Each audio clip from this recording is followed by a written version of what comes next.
जब से भइल मैडम मास्टरनी का बतायब इनकर करनी।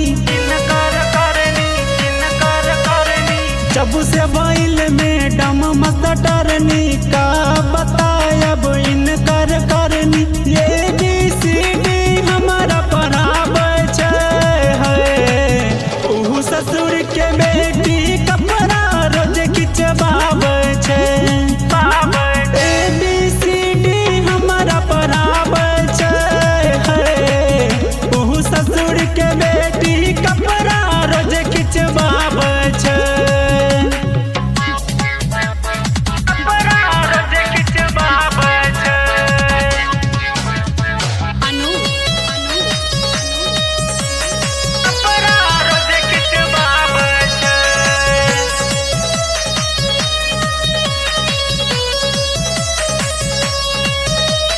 अपना देख टीवी हमरा से कम फरमावे।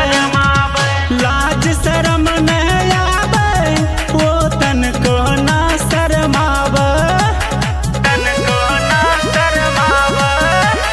अपना देख टीवी हमरा से कम फरमावे। लाज शरम नहीं आवे वो तनको ना शरमावे। कांख में पर्स लटका के ओह करिया चश्मा लगा के। कांख में पर्स लटका के ओह करिया चश्मा लगा के। स्नो पाउडर लिपस्टिक हरदम लगाबै छै ओह ससुर के बेटी कपड़ा रोज खिंचवाबै छै। ओह ससुर के बेटी कपड़ा रोज खिंचवाबै छै।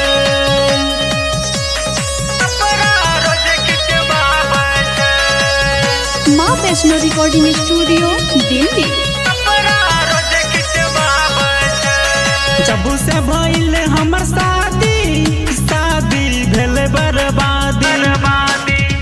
माई के कहना न माने भाई से अलग करा दी। जब से भइल हमर शादी भेल बर्बादी। माई के कहना न माने भाई से अलग करा दी। सूरज छबीला कहे राजा मुकेश गावे। सूरज छबीला कहे राजा मुकेश गावे। छुप छुप अखियां लरबा बहावे छै ओह ससुर के बेटी कपड़ा रोज खिंचवाबै छै। छुप छुप अखियां लरबा बहावे छै ओह ससुर के बेटी कपड़ा रोज खिंचवाबै छै। माँ वैष्णो रिकॉर्डिंग स्टूडियो दिल्ली।